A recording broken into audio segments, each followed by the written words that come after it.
continuing to target down on Phoenix1 in the jungle area. We already mentioned that MikeYeung hasn't had the same kind of carry performances that we've expected out of him. A lot of that could be attributed to the fact that now there's a ton of tanks in the jungle, and his Nidalee and his Lee Sin and those carry champions aren't nearly as effective.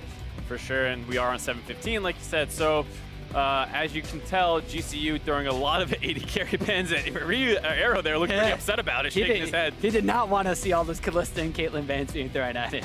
No, not at all. Phoenix1 responding with a lot of tank-focused bans.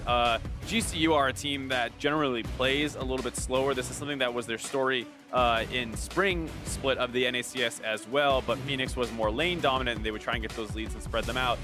Now they play a lot better as a team in the early game, but it is still very vision focused in the sense that they like to work together and get vision, then rotate everyone down for a dive. They do play very textbook in a sense. Yeah, and we see the first pick overall in this draft is going to be Thresh, so the playmaking support still have priority here, specifically for Phoenix1. It's one of Xpecial's most played support champions. It's something you definitely don't want falling into the hands of Madlife, although it does give away a couple of powerful pickups for GCU. Yeah, Tristana is kind of what is considered for a lot of people to kind of be the third in that tier list of AD carries, with Kalista and Caitlyn being at the top, but Tristana has a decent early laning phase, gets in that hyper late game scaling champion with the resets and all that, and there's other things that can match her late game, but not many who can match her early game push potential, which is why you tend to see her a little bit higher prioritized. Also the Jarvan, just a great champion, flex between top and jungle right now, has really strong early ganks as well as skirmishing on the top side if you take him up there. Just a really generally strong champion, but we got it already. Yeah.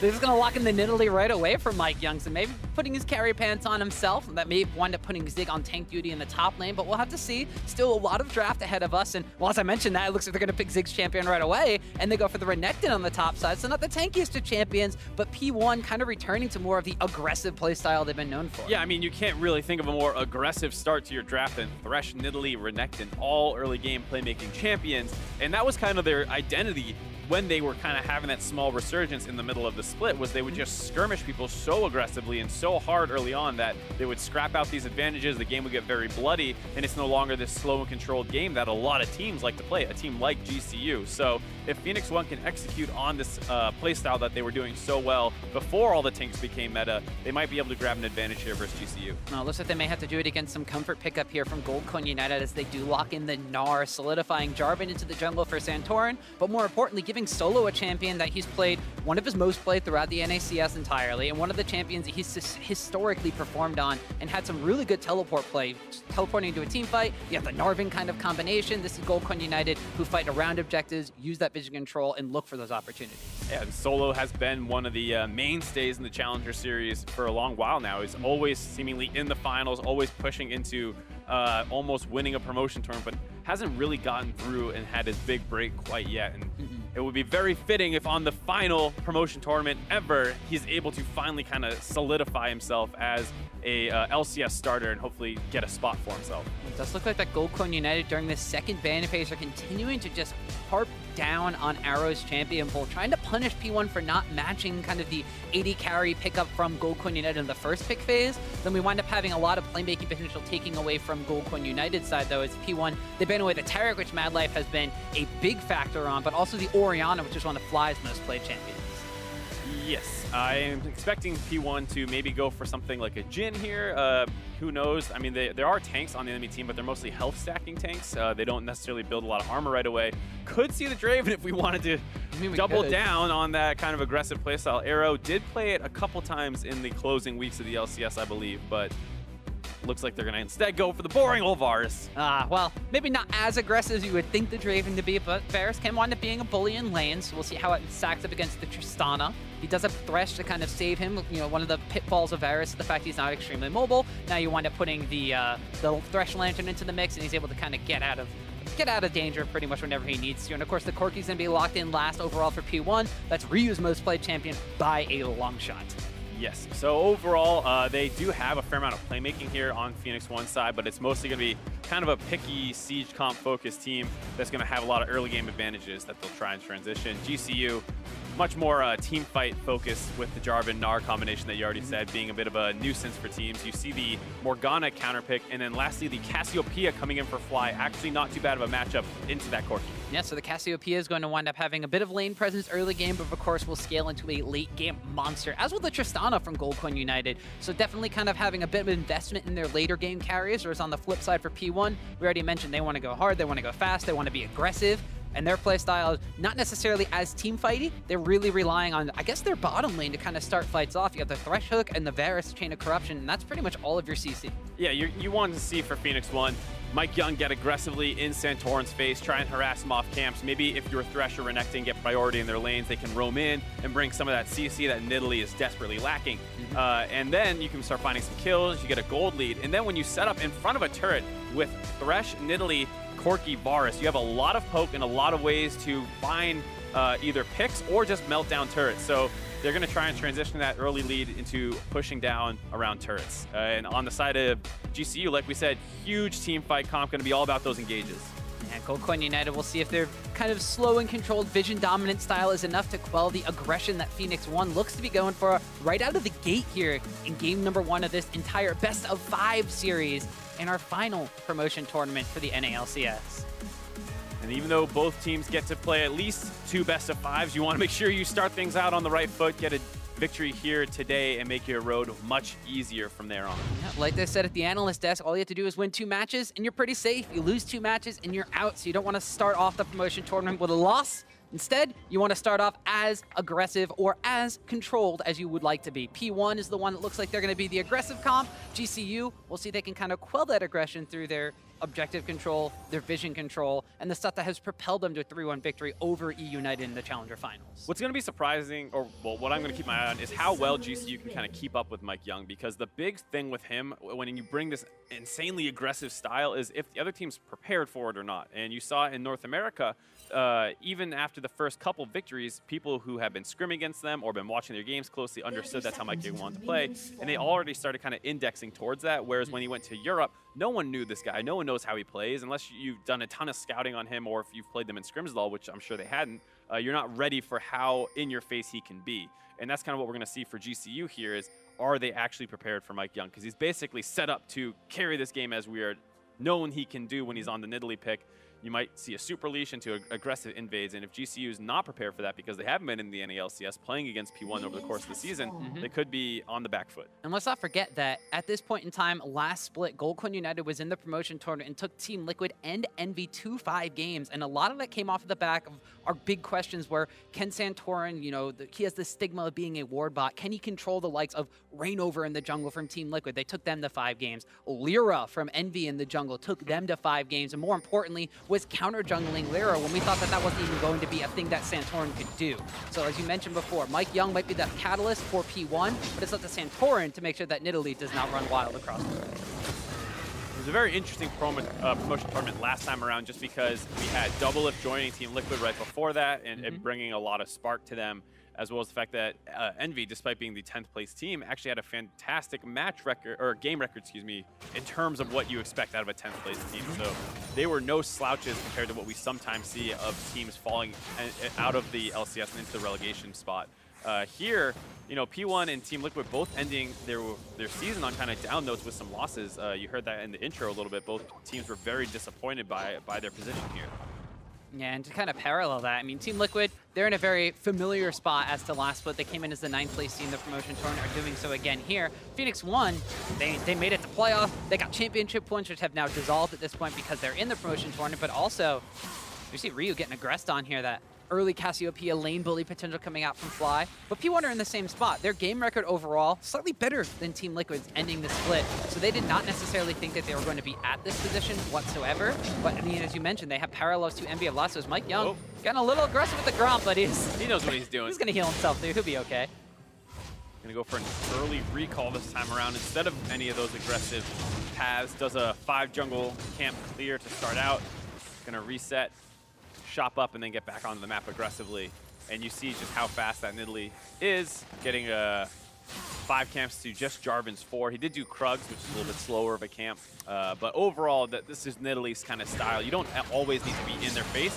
You can go for a little bit more focus on power farming. And meanwhile, on the bottom side of the map, we've seen Xpecial and Arrow. Despite being very harped on in the champion select phase, Arrow on this Varus pickup has continued to kind of shove back Rikara and Madlife. We see already a huge CS advantage developing in P1's favor, 23 compared to 10 on this Varus versus Tristana. The tough weekend for Rikara in terms of teams coming into the promotion tournament from the LCS. Piglet and Arrow, 2 phenomenal import AD carries who have had great seasons in the past. Obviously, their team struggled a lot more this previous season, but Rikara had a couple struggles in the finals of the NACS, and it's not going to get any easier here. They are in a bit of a tough matchup, but it's some of those invades we're talking about. Yeah, we've seen MikeYeung getting up close and personal with Santorin. Was wind up getting the pounce down on him and forces him away from the Grom. Already a slight level advantage, as you mentioned, getting 1 extra camp compared to Santorin before going back. Utilizing the Blast Cone as well, so there's no way for Santorin to feel safe in his own jungle. Xpecial is going to wind up clearing out a little bit of vision using that Scryer's balloon that he popped on the bottom side of the map. And we'll see now Santorin getting forced out of his own jungle. This bottom side of the map that P1 was being targeted by during Champion Select seems to not be the focus for them, because as we mentioned during Champion Select, Arrow and Xpecial are going to be the ones that are catalysts for these pickoffs that P1 are going to be reliant on getting in these siege situations, whereas GCU are just trying to take them out of the equation as quickly as possible through Champion picks. And it's also why it's so important to try and keep your pressure up in your lanes here. You see how long Xpecial is able to spend in that topside jungle, and Arrow is not losing CS during that time that Xpecial is roaming. So if GCU is not able to really match up to the push that's going to come in from the bot lane and potentially up in the top side as Renekton's able to find some good trades, it might be tough for Santorin to hang even, trying to get some counter jungling down on the other side of the map, but MikeYeung is kind of in the area. Yeah, he knows something's up because he threw that spear at his wolves and they were not there, but Santorin's wound up hitting a Blast Cone for himself, did wind up taking the Scuttle Crowd, so he got the Speed Shrine, but still MikeYeung, ever so slightly ahead of the pace of his opposing jungler, level 5 compared to level 4, forces Santorin away from his counter. Looking for some more opportunities. Thresh is down the bot side, just constantly shoving it in on the side of P1. Already a 15 CS advantage, and they do have Morgana into Thresh, which is a small bit of a counter pick. It does not necessarily beat the Thresh in lane, but neutralizes some of what he does well, which is those kind of insane hook into Lantern gank setups and flash plays and all that different stuff that you can do. So not as easy into a Morgana, but you still have to play the matchup very well, and it feels like P1's bot lane is outperforming GCU so far. And the Morgana pickup here is kind of just to make sure that Rikara can stay safe throughout this lane phase, as you mentioned already, at a CS deficit, whereas the mid lane for the side of GCU seemed to be going slightly in favor of Fly, although he hasn't necessarily been able to exert the same amount of dominance that P1's bottom lane is going to be able to off of these trade situations. Only a couple of CS over Ryu, as both of them had gone back. There's a tier stacked up for Cassiopeia, but a Sheen already picked up for Ryu in the mid lane. That is kind of the focal point for GCU. We were talking about how Fly does a good job moving around the map and helping his team out. Cassiopeia, not the best champion for that, has a hard time getting out of laning phase, especially when you compare it to Corki, who can get that package and start going for some big roams.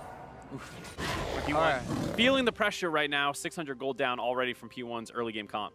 And we see Rikara just continuously being bullied out of lane, but this is kind of like a two-pronged assault too, because not only are you just keeping Rikara down on a later game carry like the Tristana and taking away, you know, the quote, the highest KDA player on GCU, although he may not be the go-to carry for them. He does have very impressive statistics, as now they're continuing to use this aggression to invade and steal away a blue buff from the side of GCU. But you're also taking Madlife out of the equation. He's stuck in the lane. He has to sit there with Rikara, and he has to be able to kind of babysit the Tristana, and it's not letting him go partner up with Santorin to deal with the fact that MikeYeung is invading his jungle and to put that vision control down to contest MikeYeung whenever he enters. Yeah, something you heard from some other teams in the NACS when they asked about, you know, what scares you in GCU. A lot of people said Madlife, his roams. He shows up at crazy places, and if, like you said, he's stuck babysitting Rikara, just trying to help him get CS under a turret, it really does limit what he's able to do. But Fly trying to exert some pressure here in the mid lane. Getting aggressive here. Ryu did wind up getting grounded from the Meows, so the paralyzing gaze is not going to wind up stunning Ryu, instead just Valkyries away from that. But aggressive trades coming up from the Cassiopeia in this mid lane. He's going to have a corrupting pot ticking, as well as the slight sustain that comes in Cassiopeia's kit. Naturally able to heal back up to half health, as Ryu just kind of has to sit on that Doran Shields regen. Going to have a harder time in this laning phase after that nice trade out of Fly there. And hopefully that starts getting some control back around this mid lane. And you see see Santorin's able to meet up with Fly and get some deep vision down, keep better track of MikeYeung. Yeah, now that there's a bit of pressure on the map for GoldCoin United, Santorin is quick to, he's not the Nidalee, but he's the one that's pouncing on the opportunity to get some vision control on that top side of the map in the blue buff area for P1, but also try to bully around MikeYeung and steal some camps away from him. The CS advantage is slightly in favor of Santorin, although he has done those Krugs a little bit more, and you can see the gold difference overall. MikeYeung still leading by about 300 over his opponent. Up on the top side, not super talked about, but yeah, there's a top lane in there. Yeah, there is a top lane. It's actually been going pretty well for Solo. It is a matchup that's not too bad for Gnar. He does have decent tools for being able to survive the often extremely aggressive laning phase of Renekton. You see him open up with a nice trade on the Zig. Solo's the one that's getting aggressive this time around. Gets the Gnar against the wall, the wallop, and the boulder toss combo. Yeah, J4 is on the top side of the map, so he's potentially setting up a bit of a dive here, trying to chunk him out early on and keep him harassed down, but you see that sustain that comes in from Call to Meek, able to heal Zig up quite a bit. And it looks like Santorin might just be content with some counter jungling. But there has been a lane swap that's going on at the exact same time. GCU utilizing their back timing, trying to get Rikara into a safer situation, but are just giving up so much damage on that tower. Santorin's around the corner, and they're trying to go into a tower trade situation, but their tower's already dead on the bottom side of the map, and that's solo gold for Arrow. But all things considered, I do think this is a bit of a necessary swap out of GCU. I mean, you can't sit down there and keep taking that CS deficit. P1 could just extend laning phase and let Arrow continue to smash. Already at a 50 CS advantage just through standard laning. I don't hate GCU's decision to get Rikara out of there and hopefully into longer lanes where he's just not pressured while farming, but it is a pretty feels bad concession to make. Yeah, not only that, but they split the tower gold between Solo and Rikara, trying to get him back into this game. Has picked up a BF sword for himself, but already completed build for a cutlass and a pair of boots on the side for Arrow. So Rikara now gets to go back down into the bottom side of the map and farm away to his heart's content. It's going to be difficult to freeze it because he has Tristana. He does have the explosive charge. Is going to be able to splash damage and naturally pushed away, but this will open up Madlife to be able to move around the map a little bit more. He's picked up his Sightstone, he has a pair of boots for himself, so now we'll get to see if he and Santorin can kind of regain some of this control that P1 has had in the early game. It's going to be tough, already down to a 1,500 gold advantage just through laning phase. 10 minutes into the game does not bode well, and it's one of those things that if you're looking at this series overall, you saw how invested GCU was in the draft phase, trying to set Arrow behind, and if this is the result, this could be a potential point of weakness that GCU is not able to overcome. Fly getting aggressive on Ryu, continue to do so in the mid lane, but there have been some pings going down in the jungle as both junglers and supports are hovering around that mid side of the map, and while P1 has had this early game advantage, there hasn't been a ton of, there's been aggression such as invades and trades in lanes. Actually, Ryu gonna get paralyzed and gazed up, teleport already being channeled from both top laners. Zig's there to the party first though. The cleanse coming out from Fly, he tries to flash, but he goes down. First blood over to MikeYeung. Solo's gonna want to get another kill as Xpecial winds up going down. The Catalysm was used, but now they're gonna want to flashing forward and locking down on the Solo as he winds up falling down. Gonna be a 2-for-1 at the end of that. Very close on the side of Fly of being able to get first blood onto Ryu there. He had the corrupting pot ticking, but he was not able to get Ryu down. Lived at 2-1. Oh, down to 1. Oh my god, the natural regen of the D shield coming in to kind of negate that tick that was coming out of the corrupting pot. Down to a single health there, and it comes out a 2-for-1 as a result. Nice reactions by Zig, quick teleport getting involved to try and stop Fly from getting that solo kill. We'll take another look at it though. Hides over the wall, fakes like he's roaming into the river. Ryu walks forward. The teleport's already completed as they're making a play onto him. Ryu lives. Solo just a moment too slow. Does get a nice two-man ult, as well as getting chain CC followed by Santorin, but after that they're in full retreat mode as Rikara was not a part of that play, pushing that bot lane in like you were saying, and just a little slowly get involved. And the gold lead extends a little bit further now, 2,500 almost. Yeah, and as you said earlier, MikeYeung's going to have to be a catalyst on this Nidalee pickup. As you saw as that fight was developing, 100% team first blood participation from MikeYeung. P1, when they get first blood, it's because of MikeYeung, whether it's a kill or an assist. They don't do anything in the early game without him. It's nice to see that he might not be back to full Rift Rivals form. We can see that MikeYeung on this Nidalee pickup is doing what he needs to do to set his team up for success. Rift Rivals, MikeYeung wouldn't have missed that spear on red buff.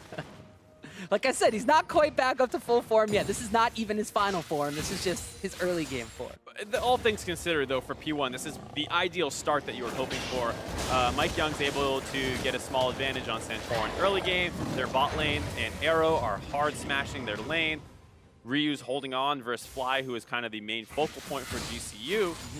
And then Zig's just going even versus Solo in a matchup that is not super influential. The biggest thing that you're concerned about is if Solo gets a couple kills and starts becoming a split push threat, because that is one thing that GCU's comp can do pretty well. Yeah, one of the things that P1 needs to do now is not to take their foot off of the gas pedal at this point. They've been able to pick up the first blood. They got a fight that went in their favor, and you saw already how GCU basically had to scatter to the winds once the Gnar and Jarvan combination was pretty much used up, and the fact that Fly was taken out so early on. But they do wind up having still a Cassiopeia and a Tristana. Yeah, the Tristana's been set very, very far behind, but we saw Rikara not opting into that fight and instead trying to get himself back up to a point where you can hit some of these item break points. If P1 is going to keep slowing things down and not kind of push those advantages a little bit further, the late game scales in favor of Gold Coin United. P1, as we mentioned already, their engage tools are pretty much limited to Thresh and Varus.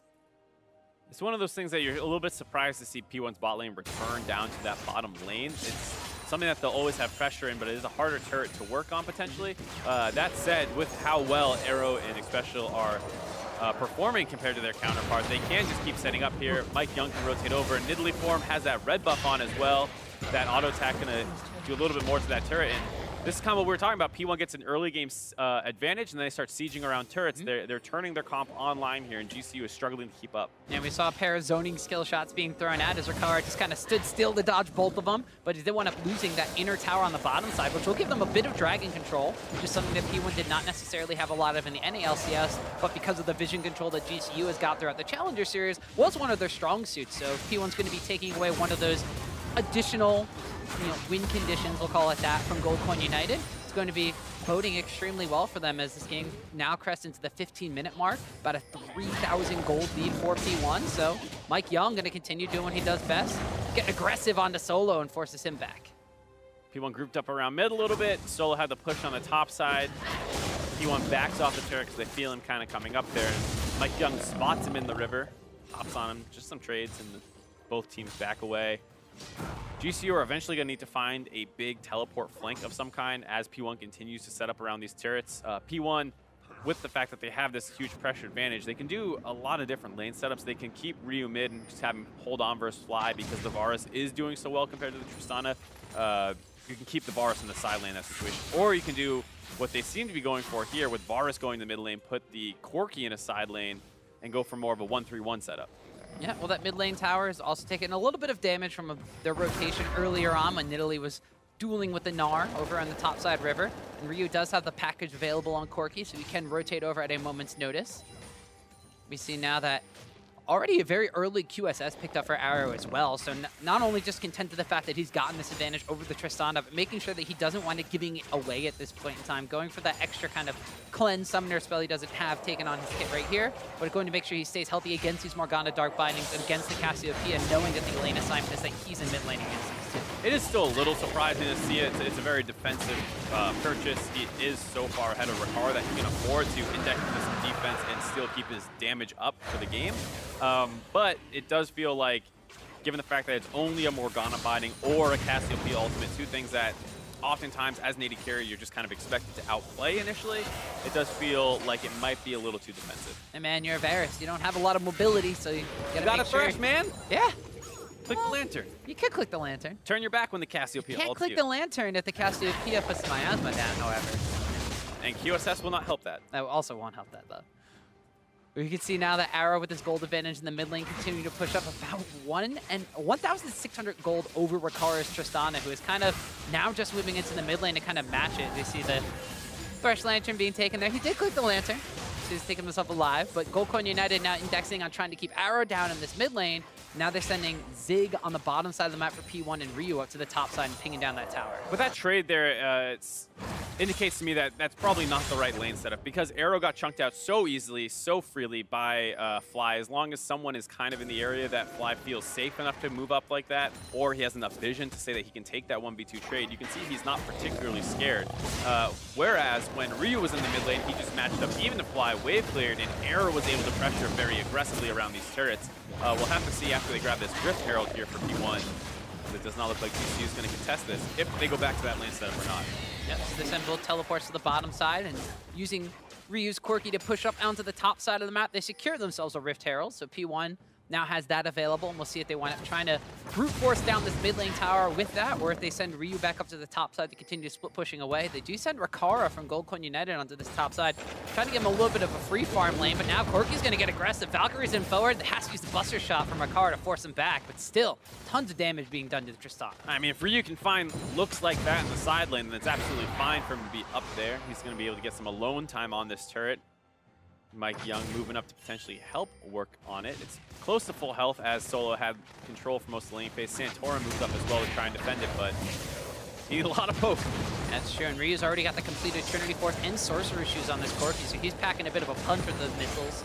Now Xpecial has joined the fray, so P1, they keep Arrow on the mid lane, they keep Zig on the bottom side, and they're going to be playing around Ryu as their AD carry, but that does leave Fly open, deal some damage to Arrow. Just a quick couple of spells there, and Arrow's already down to half HP. This is one of the problems when Xpecial starts roaming out of mid lane, is Arrow has no way to defend himself from the big scary snake in the mid lane, so he's pinned under his turret, gets chunked out. Fly is able to threaten a potential turret dive, and I mean, GCU knows where everyone is on the side of P1 and can play as aggressive as they want when they set up for that siege up on the top side.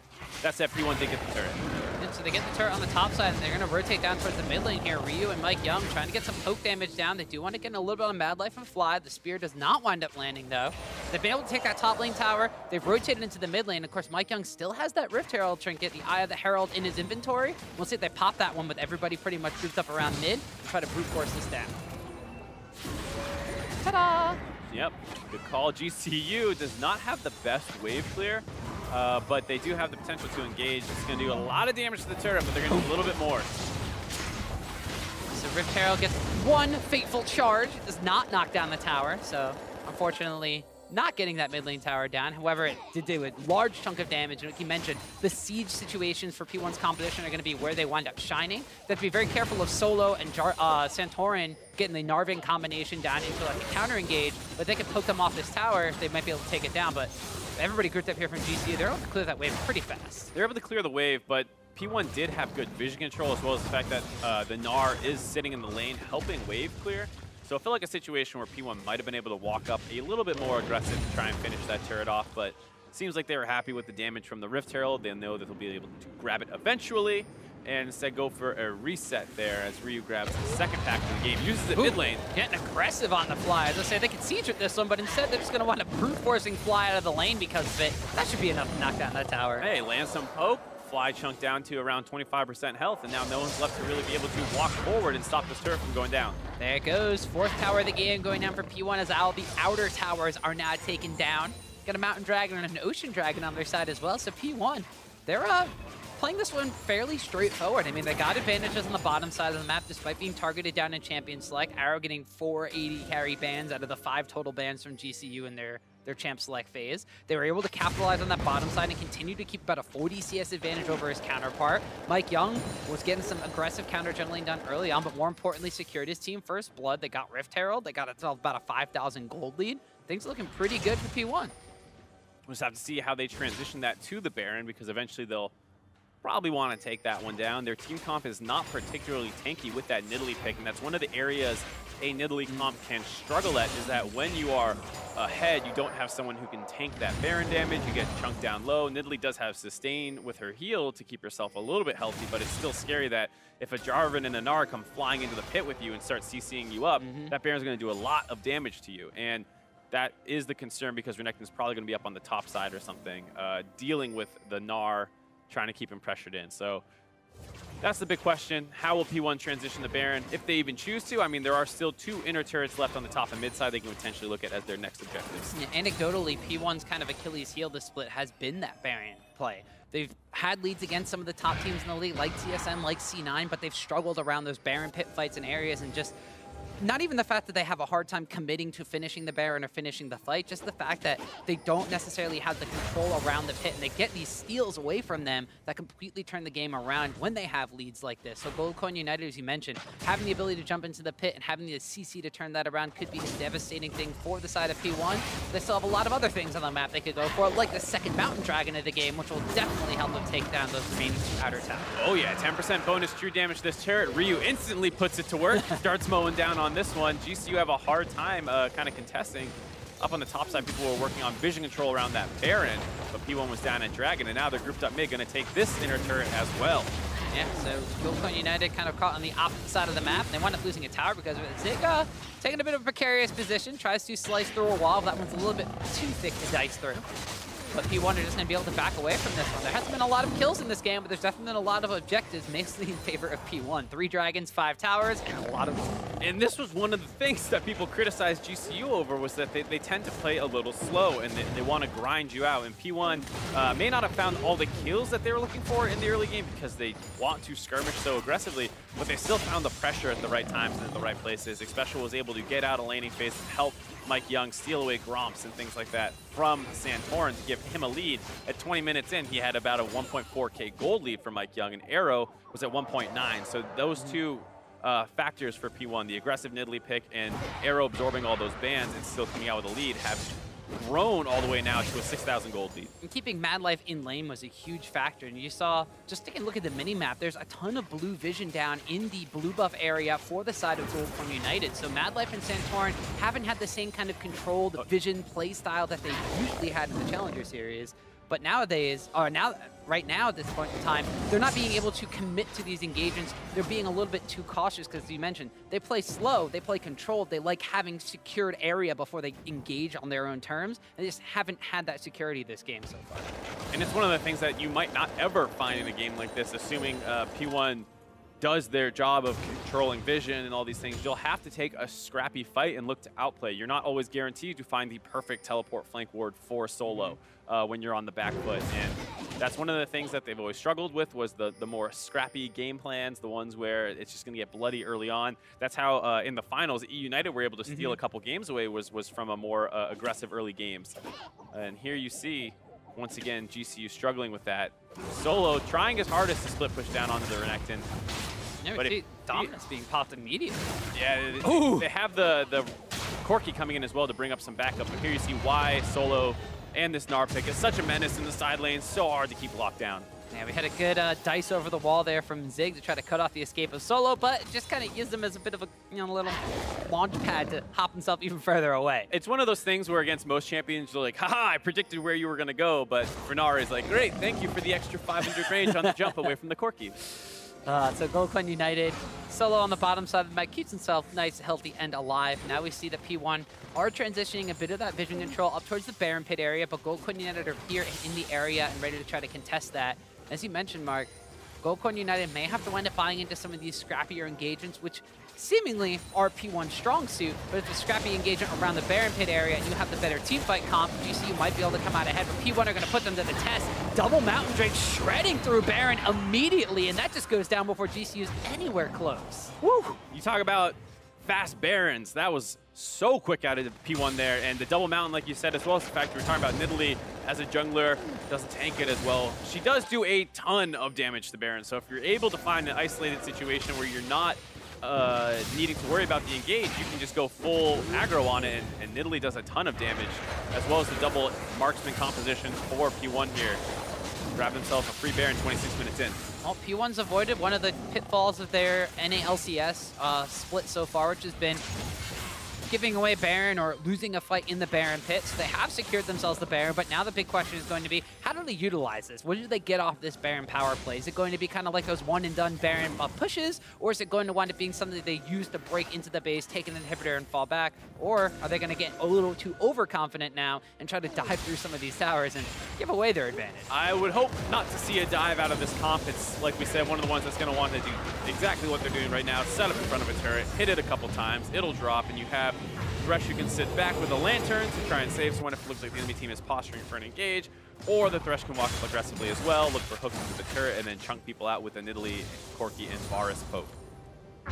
Well, P1, the game may not have gone exactly how we thought it was going to go, because there have not been a ton of kills and there haven't been a lot of fights in general. Instead, it's kind of Goldcoin United just kind of slowly bleeding out objectives and slowly losing control of the map, and kind of being pushed back into their own side of the base. Now, almost 28 minutes in, it's going to be another Ocean Dragon spawning in just a couple of, about a minute or so.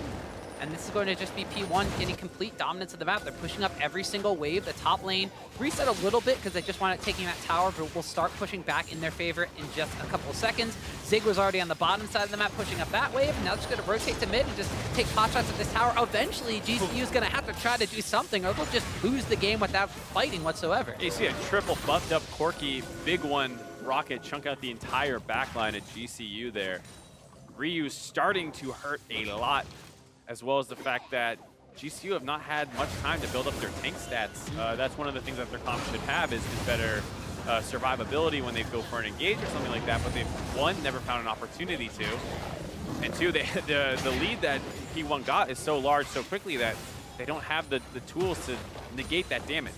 I wouldn't be surprised if Ryu and Arrow combined have more damage than Goldcoin United's entire team at this point in the game, just because of how pokey and how effective they are at this kind of siege style of play with this team composition. They've already broken down the bottom side inhibitor tower. They're poking down on the inhibitor. They still wind up having Zig in the mid lane, who's taking pot shots at that tower, and Goldcoin United just can't, well, they land one Dark Binding, but they can't land CC. They don't feel confident going in whatsoever, and they're just giving up their base at this point. They've tried to catch on to Zig here. Solo looks like he might have just finally had enough. Almost has the Gnar bar maxed out here. He's waiting for it. Flash forward for Santorin. The Gnar is there. The Cataclysm has not been used yet, and it will follow up. Finally, GCU pulled the trigger, and they get a kill onto Arrow. Now Rikara has jumped into the fray, and he's picked up a kill onto Xpecial. Ryu will be able to answer the kill onto the Tristana, but now they've blocked him up, and he's going to wind up going down. It's MikeYeung and Zig against the world as they're actually forcing back GCU. Zany's Hourglass popped by Nidalee, and now GCU has to turn tail and run despite coming out ahead 3-2. A great fight out of GCU. They find the perfect engage onto Arrow, but where was this 15 minutes ago? It's now 30 minutes in. P1 has 8 turrets to 1, a 10K gold lead still. So even though GCU does a good job repelling P1 at their gates, they needed to pull that trigger way earlier when they were actually fighting over neutral objectives. So a 10K gold advantage is GCU winning a fight 3-2 despite being 10K gold behind. But like you mentioned before, where are these engages before? Where was the kind of flashing forward out of this, Bash Brothers combo of the Gnar and the Jarvan?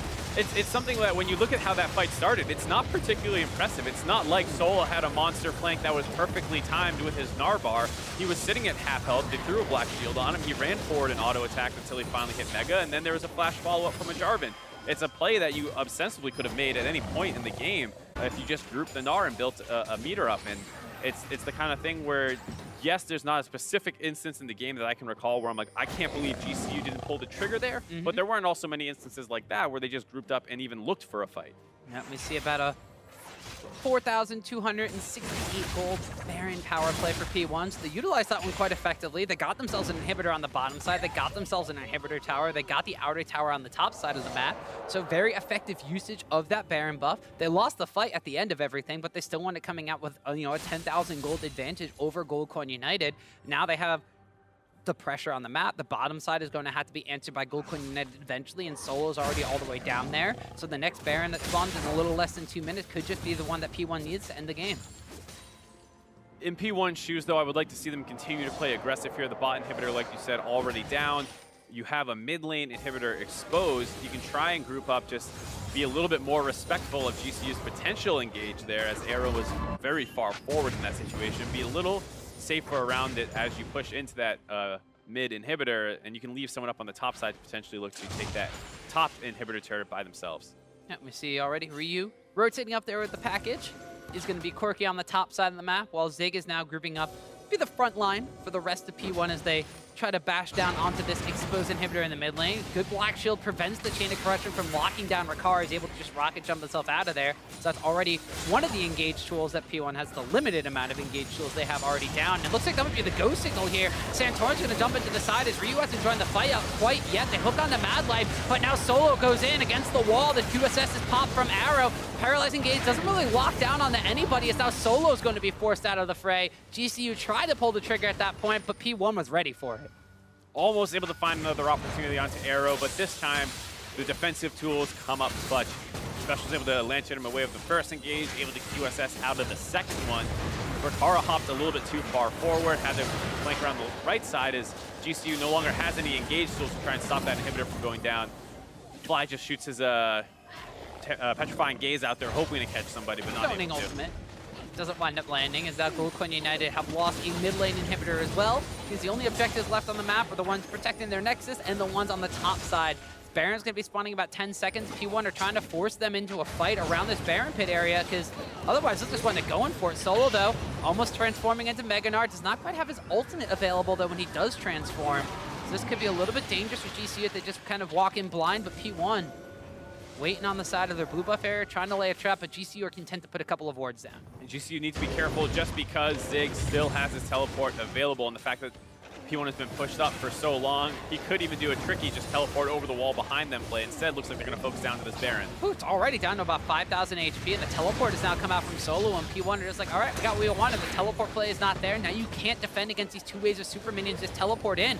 Solo, though, is a little bit tired here. He does want to jump down onto Ryu, but he's not yet been able to build up that Narvar. Now GCU, kind of like a do-or-die situation, dancing around this Baron. They decide to try to start this one back up. They're losing Nexus towers while this happens. P1 is going to keep them occupied. They lock down onto Arrow, and they're able to pick up a kill. The Gnar back against the Cataclysm, but Gnar winds up going down. Paralyzing Engages come back up, and GCU are winning this fight. P1 have lost 3 of their main members, but they still have the super minions in the base. GCU United are going to try to get themselves this Baron, but Xpecial and Zig are in the area. They flash down and they hook down onto Santorin, trying to prevent the smite from coming through. They're DPSing down onto Zig and will pick up a kill. Rikara gets the credit for that one.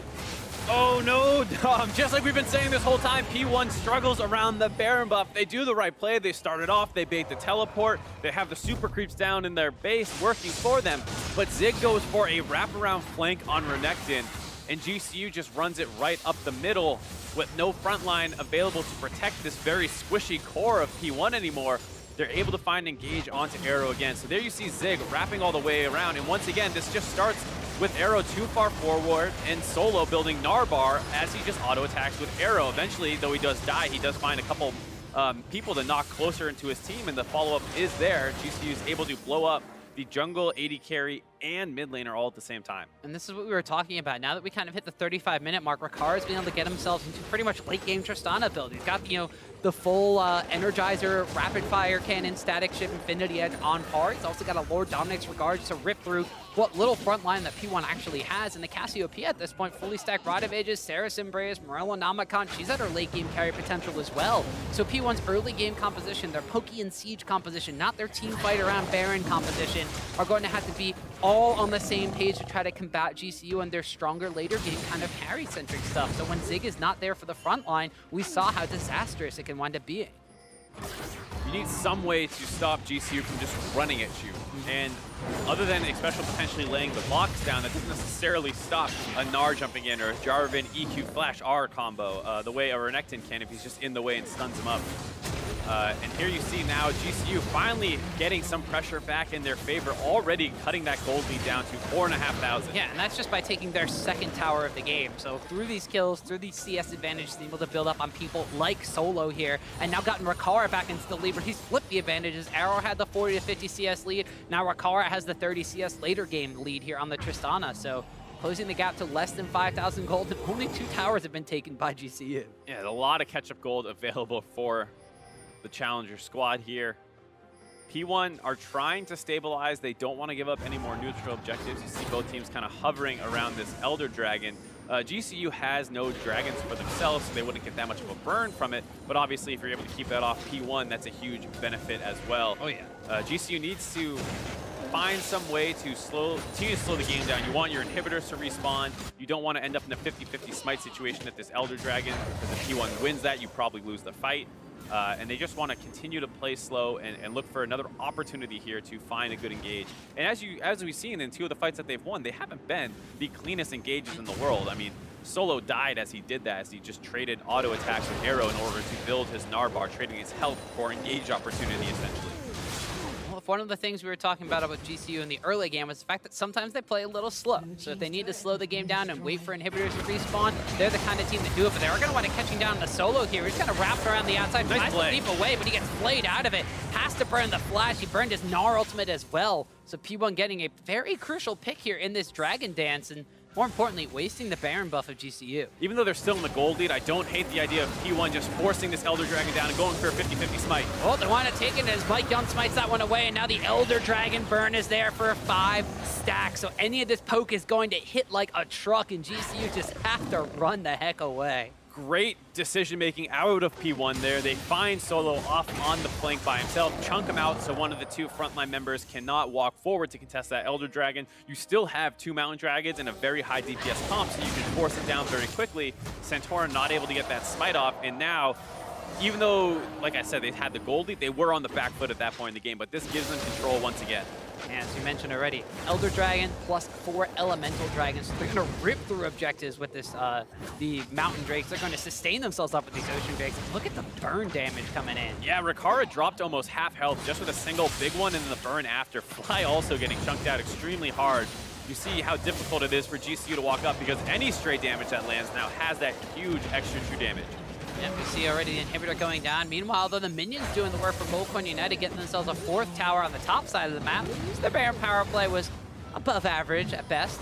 Although this is kind of more of a catch-up Baron, which you normally don't wind up seeing being a very, very huge thing. You usually wind up being, we're going to stall for our inhibitors to come back up. We're going to try to wind up, mitigating the damage as possible. I think they wind up losing their inhibitor, but they got themselves back in the game gold-wise and have completed a bunch of crucial items. And more importantly now, have weathered the frontal assault of this Elder Dragon burn, which will only be there for about a couple more seconds. Elder Dragon already past 50%. It's going to take a little bit of time, like you said, to push up to the next turret. They might not be able to get another empowered one off. And then, as they're the only ones with an inhibitor down in their favor, P1 will probably still be in the driver's seat for that Baron that's going to respawn in 2 minutes. You got to be careful, though. Last time you were in the driver's seat for the Baron play, you wind up trying to chunk somebody out, and you lost. Yeah, you crashed.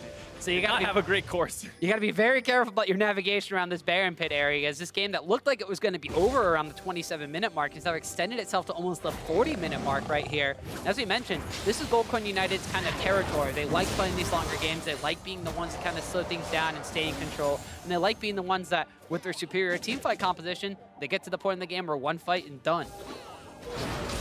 Any engage onto an important backline member of P1 could instantly win GCU the game from here. It's just about being able to find it. I mean, we know GCU's 2 scaling champions of Tristana and Cassiopeia will be able to do tons of damage late game. Corki, no slouch either. Varus will slightly get overtaken, and then GCU have all the tankiness in their favor with the Gnar and Jarvan, but... Ryu's on a ward. He doesn't necessarily know it, but Solo does. So he doesn't want to go any further forward here as the rest of P1 kind of grouping up to steal away this blue buff away from Goldcoin United. So GCU, what vision control that they've been able to establish on the match so far, keeping their split-pushing Gnar threat alive. Mini objectives. The small victories potentially could add up to a big one here. The 40-minute blue buff steal. Ooh, the 40-minute red buff secure on Tristana. It's actually kind of important.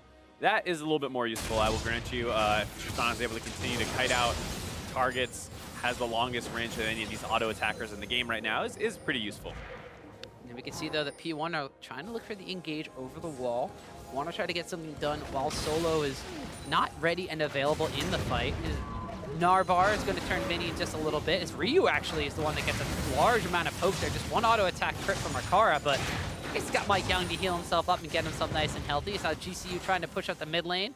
But P1 has some vision control around the Baron pit area. They wind up securing themselves a Scuttle Crab as well, but now Solo has rejoined the fray, and this, this looks familiar. P1, they want to back away from this. P1 has to be very careful about a straight up 5v5 in the river over Baron. It's not a situation that their comp is going to thrive in. They want to land some of this poke. Rikara and Fly have means to sustain themselves and back up with the lifesteal in Cassiopeia's abilities, but if you land some poke onto frontline members, make it harder to walk forward, you could end up in an advantageous situation. Instead, they're going to reset as Solo works his way up to the top side to deal with the wave that was building up there. Yep, GCU's minions took down that inhibitor tower on the top side, but gave P1's minions a large amount of time to stack themselves up. As out, P1 starting off on the Baron. They're going to want to blow in the teleport from Solo. They secure the Baron this time and actually lock down onto Santorin before Solo's even in the fight. So that's already one down, but P1 now dropping down fairly low. MikeYeung has to try to get out of there. Fly's going to pop the Saracen Embrace and live as Rikara winds up taking down MikeYeung out of the Zanyas. Now Ziggs rooted up and taking down a double kill for Tristana. Rikara winds up going over the wall. But he's on the opposite side now trying to cut off the escape from P1 here. Arrow's going to be able to recall, but Xpecial and Ryu might be left out to dry. Ryu's going to get tagged by the boomerang, but Solo going to take a chunk of damage, barely going to survive. The GA's been popped. Xpecial's not going to land the hook down on the fly. Ryu's going to respawn, take a lantern to his death. P1 get the Baron, but they lose 4. And Fly stays alive. Huge play out of GCU there. P1 go for the Baron Force. They're able to get it, but then they take the fight after. They chunk out Santorin right away and kill him, so they think, okay, great, 4v5, but their comp is still worse, arguably, in that situation. And you get to see how strong Rikara is in these late game fights now, able to just stay up back and constantly pelt different targets. So Santorin drops right away, Solo teleports in, but instead of prioritizing getting out, they continue to fight. And there's some CC that lands, locks people down. Nice stun out of Fly there to keep them engaged in this fight. And this whole time, Rikara is basically free hitting onto whoever is closest to him. Gets the kill onto Zig, and MikeYeung kind of wraps around to make sure no one can kite out this side. Arrow gets the recall off, and then Ryu almost gets out. The boomerang did miss on the way out, but just on the way back, flips him, stops that recall, and secures the next 2 kills for GCU. And now, a lone Baron buff on Arrow is all that P1 has for that. So Goldcoin United may be on the Baron power kill here as they are continuing to push down on this mid lane. Rikara now 6-1-5 as a Bloodthirster as one of his last items in the inventory. Sold his boots as well, so now he's also got a Runon's Hurricane, so he's got all the Zeal items in the game pretty much picked up for himself. No Phantom Dancer, however, so a little bit sad for that. But Goldcoin United now, we talked about Rikara as well. He was very heavily punished in the laning phase by Arrow and Xpecial. He was the freshest face on a team basically full of veterans for Goldcoin United, and in this late game here, he's the one who's putting on his carry pants for GCU. I mean, what we said kind of in the start of the day was that, you know, he has some nerves sometimes, it feels like, but he is great on hyper carries, and over the course of the game, despite how atrociously it started for his bot lane, he seems to have calmed down. His champion has hit its power spikes. The game has stalled out to the point where he's in his comfort zone, and GCU's comp enables him to kind of just run wild in team fights, as well as the fact that P1 has no good lockdown CC either. So it feels like not only is his champion spiking, but Rikara himself finding a comfort zone. Yeah, and now despite him being 50 CS down in the early game, he's basically Flame Horizon Arrow at this point. 100 CS up in the late game, so see who gets the last lap of these CS advantages. To be fair, not all Flame Horizons are created equal. There's a difference between, oh, my team was losing the game for 30 minutes and I was a wave clearing under my inhibitors. You know, it's not quite the same as I destroyed you in lane. I mean, from P1's perspective, you could have tried to end this game off of that 27-minute Baron push. They absolutely should have. Yeah, 20 minutes have passed since then. They absolutely should have, and so I'm not discrediting Rikara's CS and saying it doesn't count, just that P1 had the opportunity to win this game when Arrow had that CS lead and all that stuff, and their blunders around Baron is what has caused them to be on the back foot now and in a position where it's very difficult to win this game from here. Yeah, P1 are now the ones that are pretty much huddled into their own base. And as we mentioned already, their early game pressure was working out for them extremely well, but they weren't able to capitalize on that and turn that into a victory. Now that Goldcoin United's later game carries have scaled up, we've been praising Rikara at this point in time, but Fly as well. 1-1 and Ace doesn't have the same amount of kills as Tristana does, but definitely putting down his own carry pants. You saw in that Baron pit fight, he got the paralyzing gaze off. He flashed out the Saracen Brave shield, putting him at barely any HP. He's able to stay alive, and as you can see already, the Baron power kill from GCU was strong here, making the goal gap close by about 2.3k, just off the fact that Arrow was the only one with that Baron buff left. I wouldn't mind seeing GCU continue to be a little bit more aggressive. Elder Dragon is coming up in a minute and a half, and you might end up in another situation like last time where P1 was able to steal that one away by chunking somebody out or just burning it down. They have opportunities to get another Elder Dragon, and that will give them a power spike in this game where, once again, they may be the stronger team. So I wouldn't have minded seeing, during this downtime of no neutral objectives, GCU just take their stronger team comp, run up to that top side where there's no inhibitor turret, and take the inhibitor down there. That would have set up perfectly for the Elder Dragon that's coming up for a minute. And it looks like GCU's natural timidness might have hurt them there, because if you walk up to an inhibitor, what is P1's comp really going to do? A teleport Renekton flank? They're going to shoot some projectiles at you. As long as you don't get chunked out and chased all the way down that lane, you are relatively safe at walking up at a turretless objective. Yeah, you got a late game Tristana with his Runon's Hurricane now picked up that's going to be able to just sit there and wave clear for days. So taking the safer approach by making sure all the outer towers are down first, as you mentioned, may wind up costing GCU if the Elder Dragon contest turns into a fight that P1 thinks that they can win, or smite away the Elder Dragon and suddenly have that extra damage that will just melt through Goldcoin United into a team fight. We'll see if that happens, though. 10 seconds now that Elder Dragon is going to be up. GCU have been able to establish decent vision control in the opposing red buff side of the jungle, so they'll know exactly the angle that P1 is trying to approach them from. So with the superior teamfight composition, at least they have the positioning advantages. Yes, they will, at this point in the game, pretty much always have that, just with the ability to have a frontline member run forward, charge into the fray first, and block these skill shots coming in so that they can get vision control afterwards. The question is, will you be able to lock this Nidalee down to stop a potential Elder Dragon steal? And then if she does get it, are you still in a position to win the fight afterwards? Those are the questions GCU has to be worried about right now. Well, looks like they cleared a couple of wards and decide to start up on the Elder Dragon now. So we have Solo across the backside. His Gnar bar a little less than half full, though.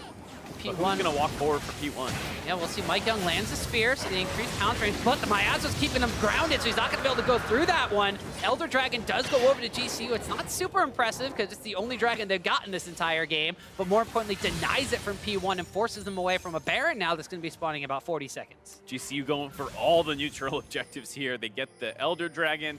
Baron's going to be up in 30 seconds. They do have some waves pushing away from them, but it looks like they're just going to go for a flank instead. Solo charging forward once again. His patented engage at this point.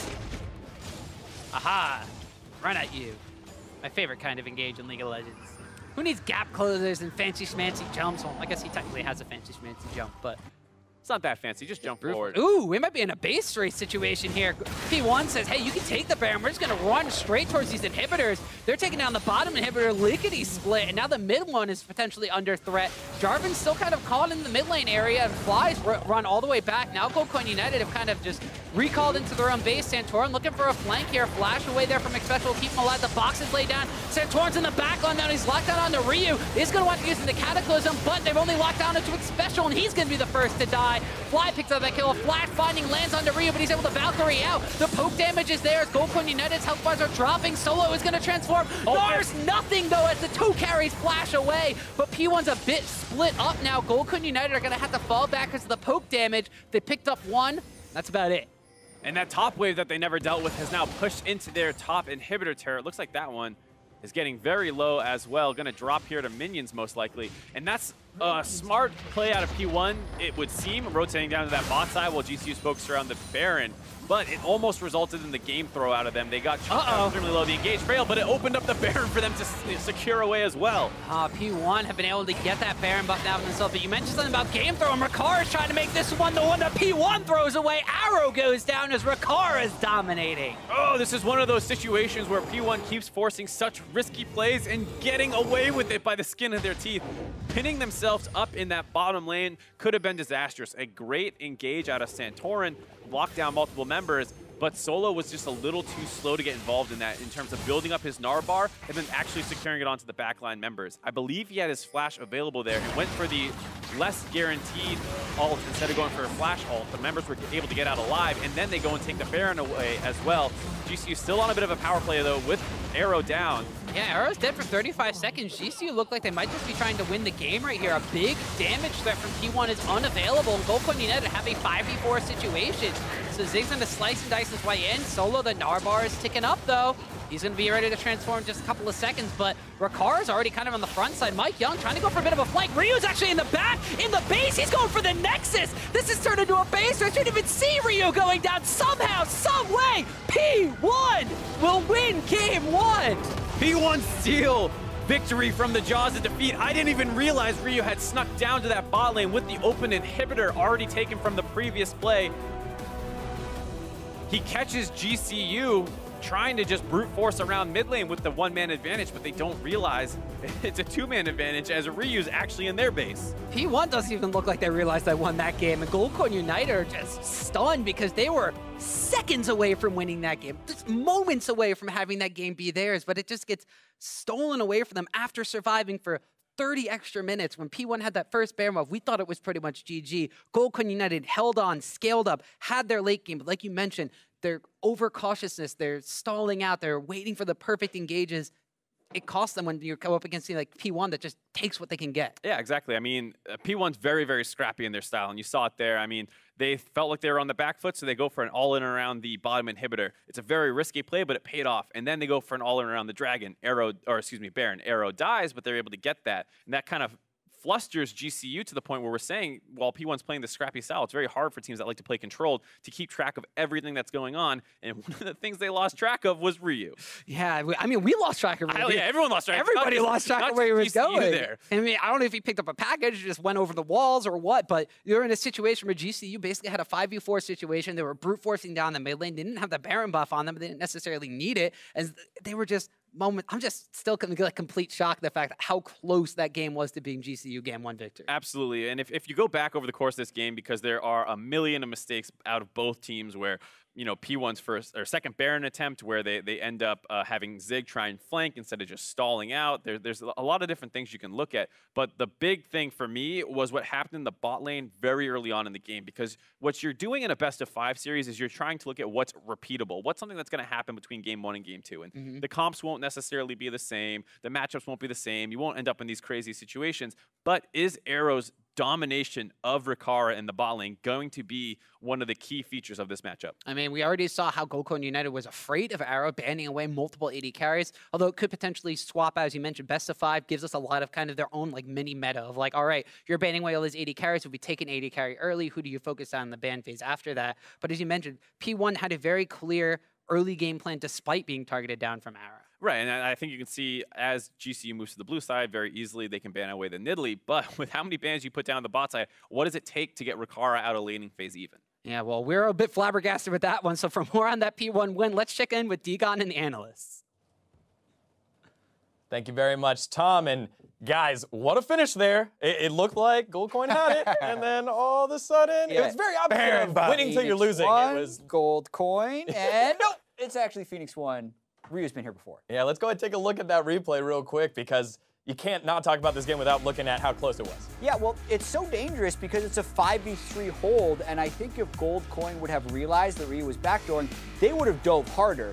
But as soon as they lose their minion wave, they're in trouble. I love how this also highlights how good Baron buff is at not only at sieging, but also defending. The Baroned up minions take way longer, and so they're also, you know, 4-man squads just trying to poke around and take away the rest of you know, their minions, and they're able to buy enough time for Ryu to slip through and kills the tower just before the teleport, and it just hilarious. It's a gut-wrenching loss for Goldcoin United. 15 kills to 6, and it's whenever you're doing one of those long comeback games, you need to convert, otherwise you just become exhausted for game 2. And it's actually, you know, do you see the reactions of the Phoenix1 players after the win too? They were not happy about it, right? You talked about the mentality of these two teams coming in. You know, Phoenix1 are coming in thinking we're just going to crush this. It's not even going to be close. Right. And that was very close. You know, they got outscaled. They made mistakes around Barons, and it very clearly, you know, could have and probably should have been Goldcoins. And that was a big thing there. That, like, what do you do with this team composition? As you guys can see that on your screen, you get outscaled. How do you figure out what your win conditions are once you've passed that original window? Yeah, well, that's the tough thing for Phoenix1, right? Because you see Nidalee Renekton is very early game as far as their strategy goes. They're defaulting back to what they're able to win with. But when they're winning with that, they are winning at 30 minutes. So when that doesn't work and the goalie does equalize, you got to see they look lost, because you then have to find creative ways to win, since you now lose 5v5 team fights, which is why you see Ryu doing random stuff, just running off the side of the map and winning the game. Win condition, kill the Nexus. Ryu knows what's up, so he goes straight for it. The veteran knows. But let's go ahead and unpack it a little bit and take a look at one of the replays we have at 29:30. GCU, after a very, very long laning phase, decide to go ahead and pull a fight, but not enough to get anything. Yeah, and this is because they waited too long. It is one of Goldcoin United's flaws that they kind of wait for the perfect fight, but aren't good at setting up the perfect fight. So by this point, P1 already has a large gold lead and a 3 Drake lead, so yeah, they get a decent amount out of this fight, but they were still down a tremendous amount in the game afterwards. Well, there's not a lot for them to find after as this fight closes out here. So 3 for 2, but you know, Baron going to the side of P1, everything looking like it's going P1's way, but look at this. So after the fight, P1 still is able to get the tower. Yeah, it's funny though, because this fight was at 29 minutes and they didn't really find a way to return here until 20 minutes later, but that was already an open inhib in the bottom side. They open up the inhib in the mid lane. They take the 4th Drake of the game, and you're thinking it's all but over, but It wasn't. It wasn't all it wasn't. Nice twist at the end there. Yeah, well, the thing is, like, when you think about throws, you think that it would be the challenger team to do it. The Phoenix1 LCS team, LCS experience, LCK experience with a lot of your players there, Xpecial, one of the most veteran supports in the history of the LCS. You figured they would be the ones that pull out the sneaky plays that aren't going to make the fatal mistake. But instead, over there at Baron, they end up getting caught out, and GCU turned this one around. Yeah, do we have that Baron replay? Let's pull that one up. Yeah, because it was, both of these teams made what should have been fatal mistakes, and this would have been the one for Phoenix1 trying to fight here at this Baron, and it looked pretty good at this onset of the fight, but Cassio is so lethal in 5v5. Yeah, that's why they kept talking about scaling in this game. Those are so good, long range, high DPS champions. Once they're able to, get inside the Baron here, Zig with the ultimate on Renekton, flashes in, they get the hook, try and get him back in, but a little bit too late. Yeah. Goes down anyways with the bomb on his head. It's like they stopped doing damage. Santorin had the Knight's Vow. He was getting healed up by all the damage his AD carry Rikara was doing, so it was ugly for Phoenix1, and that's why after the game, both teams almost looked like they'd lost, because at a certain point in the game, it felt like they should have lost for both of them. At certain points in the game, it felt like both teams should have won, right? You talk about which team is expected to throw or whatever. This was a throw fest. They were just playing catch with each other, and it ended up that Phoenix1 was going to be the one that ended up taking the win. We're headed for a break, but there's more League of Legends actions coming right back at you when we return Game 2 of Goldcoin United versus Phoenix1. Don't touch that browser.